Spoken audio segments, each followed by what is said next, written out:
Welcome back, everybody. This is the freight. Picked it up today. It was originally supposed to be a roll of carpet. That's what the paperwork said. Even when I came to pick it up, even the guy that was loading me was looking for a roll of carpet. Then went back, checked on something, and found this, and says, come back and says, hey, it's actually a pallet of stuff, so not a roll. So got loaded up with this. I have not carried this yet, but I know what it is. This is kind of like trim. I guess you could, I'm sure there's a proper name for this. And if you're a carpet guy, write it in the comments for me. That way I know next time. But pretty much it's made for commercial buildings. And usually when the walls, the way I think about it is when the walls are all crooked and they're all kittywampus, they glue this stuff on. And that's how kind of how it was back in the day anyways. So whenever there's new carpets being replaced, you know, you just glue this instead of the trim so you have carpet on the sides, not just on the floor. That's kind of what this is all about. Delivery is just out to the valley. Picked it up in Spokane here locally. So it's a quick run. Pays really good. Not sure if I should tell you guys or not, but pays good for a local load. And it's been a bit slower than usual, but January, what do you expect? End of January. It's kind of how it always is. Every winter is the same thing over and over again. A lot of newbies ask what's going on, how are the rates, how is the new year, and things like that. Like they're expecting all of a sudden something big to change and be positive, you know, and everything's gonna all of a sudden, since 2024 is gonna hit, people expect what to be everything to be just all of a sudden. It's not a computer program that, you know, as soon as 24 hits, 2nd of January, everything just starts being very expensive. Rates go up, and, you know, fuel goes down, and all of a sudden there's just more loads than we can haul. That doesn't work that way. Election year, who knows what this year is going to bring. I mean, I'm not going to say anything bad. My prediction, for me personally, I don't think that it's going to be that great of a year, but I don't think it's going to be that bad of a year. Hopefully it won't be worse than 23 and be better this year, but I don't know, you know what I mean? It's always weird when it's election year. It's always weird. So main thing is hopefully fuel stays down. Hopefully, you know, the economy goes up, and, you know, inflation goes down. That's what I'm hoping for personally, and the rest, it is what it is. And I want peace, you know what I mean? I hope there's peace, no wars this year, no new wars, and I hope U.S. doesn't go into war. So that's the main part. If that happens, then it's going to be bad for everybody, no matter what kind of business you do or anything like that. I guess maybe if you're hauling military stuff, then it's might be something better for you. But the whole rest of the, you know, rest of U.S. and rest of the world is going to suffer, just like they're already suffering. So, but hey, that's a subject for another time. So, snow. As far as snow goes, we got no snow. It's all melting down. We've had a good storm, and we had some -11 was the coldest. But this is the end of January, and this is what we're dealing with here as far as the weather goes. So, punch it into my GPS here real quick. I don't know what I should use. Maybe I'll just use this one because the phone needs to charge, the big one. Hey, and by the way, if you guys want a good GPS under $100, right here, XGODY. 7-inch screen, big display. It's got some graphics in there.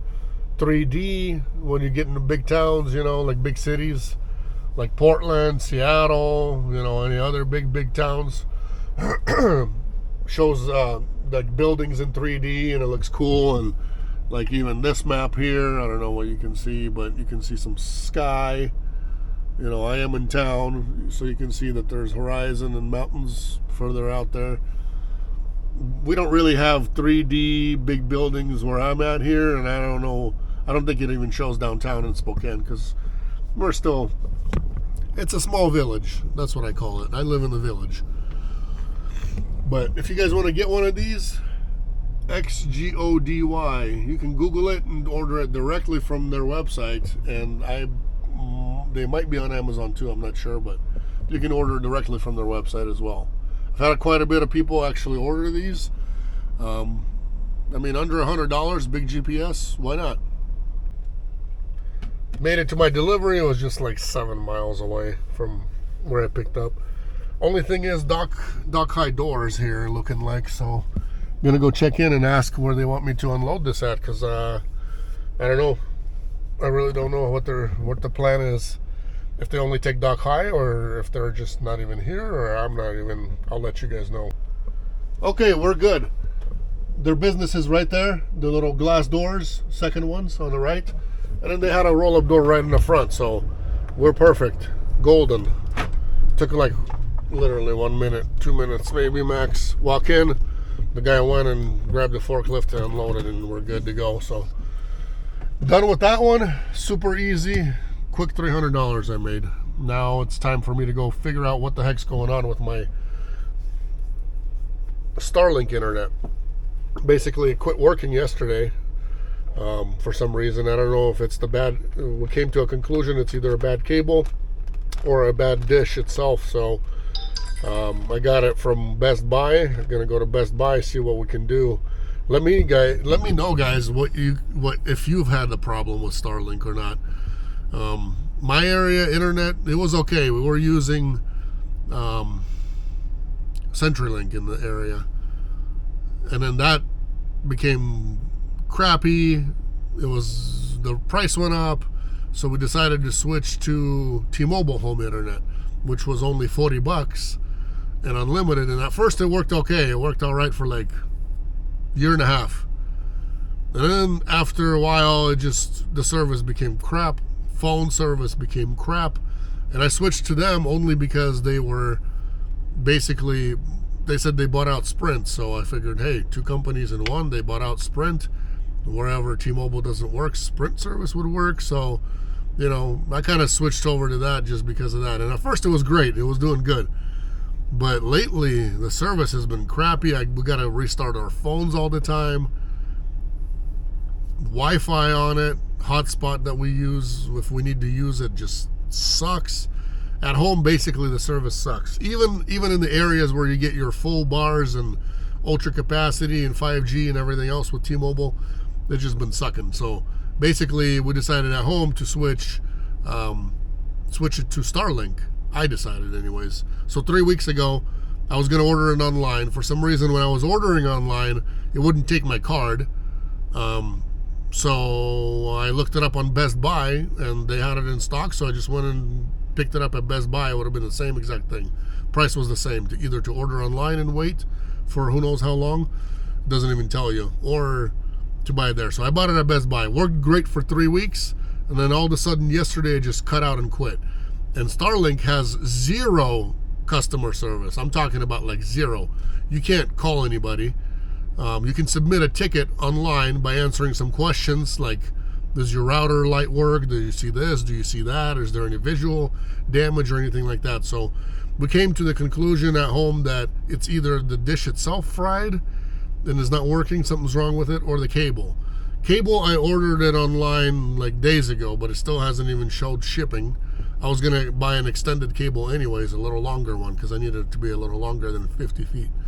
By the way, it only comes, the version 2, the one that you can buy right now, Starlink, comes with a 50-foot cable only. So you guys gotta, you know what I mean? That cable runs from the dish to the router. It's only 50 feet, and it takes away almost 2 feet. Well, it takes a foot away. I would say 49 feet from where that mount is that it comes with, the little 4-legged one.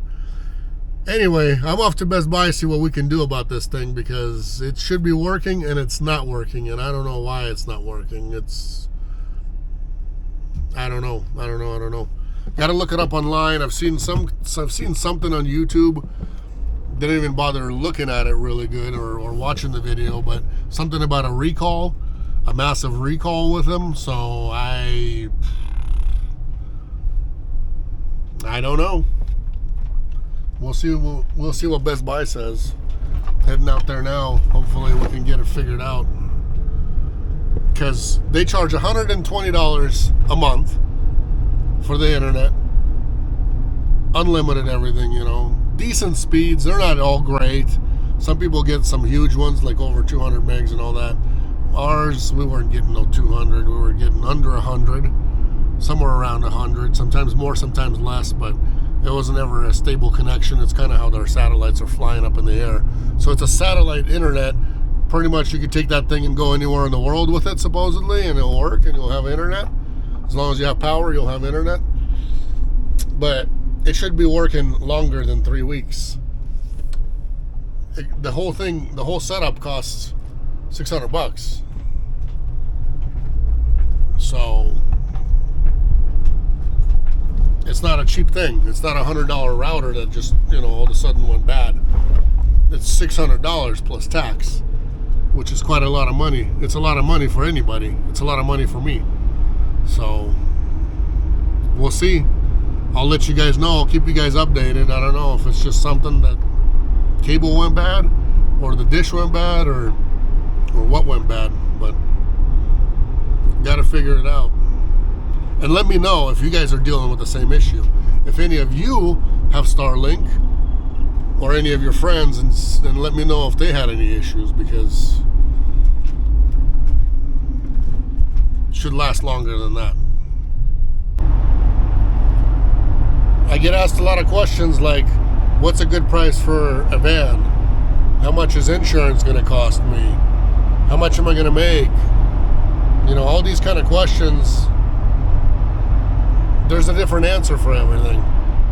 How much you're going to make is all going to depend on you, what kind of a good driver you are, how well you can manage your time, how well you can drive all night long, nonstop, and how much sleep you need in between loads as well. So, if you drove all night, arrived and, got unloaded like at 10 a.m., but then you need like 6-8 hours of sleep, well, then you lost your next day, the day that you unloaded, then you're only available tomorrow. Or the driver that only is good with like 3-4 hours of sleep, he still might be able to get something that day, so he'll make more money than you that day, per se. So there's a factor for that. As far as how much insurance costs, it really depends on the state you live in. Every state is different. Every state is different. So Florida is one of the most expensive states. New York is very expensive. Ohio is like one of the cheaper states. But there's expensive states and there's cheaper states. It also depends on how old you are, on your driving record, obviously. It also depends on what kind of van you have, an expensive van or a cheaper van, or what year and everything else. It also depends on your credit history, your marital status, and I don't know what else they pull out of the air, because it seems like insurance costs depend on everything. Or if you've even had a policy within the last 6 months, they even ask for that. So if you're like a brand new driver who's never had an insurance policy, you're going to be paying more than the guy who's just had even a regular policy, like a regular vehicle policy for a regular car, not just commercial insurance. But for this kind of job, once again, guys, I know it's the same kind of questions all over for the last 3 years. People don't watch. People would watch and ask. They see a clip of the video and then all of a sudden start asking questions. If you guys have specific questions, you got to look at the videos on the channel. There's a bunch of them that answer all these questions already. Specific videos that answer all these questions that are being asked. But you do need commercial insurance for this. You need 1 million liability, 100,000 cargo, and unlimited mileage commercial policy. You can't get away with using regular insurance. Geico doesn't work for this, or Allstate, or things like that. They don't offer that. So you guys need commercial insurance. Commercial insurance will be obtained with any of the commercial insurance brokers. Basically, all you got to do is just ask away from anybody that does trucking insurance. Ask those guys. They'll write you a policy. And you do not need an MC number or DOT number. You can get a policy just straight in your name, and the van can be straight in your name as well. well. Doesn't have to be in a company name either. There's a lot of drivers that do it that way too. So how much it's going to cost? Depends. How much money you're going to make? Depends. Depends on the market, if things pick up or if things even slow down even more. But, you know, for now, they are what they are, and money's still being made. Nobody should be going into debt unless you don't know how to, you know, money manage. But hopefully it all goes well for everybody that does expediting. God bless you guys. Take care. We'll see each other next time on the next one. And if you do have questions, write them in the comments. But before you write a question, you might want to check out the other videos on the channel, because there's some specific videos that will answer pretty much all your questions. God bless.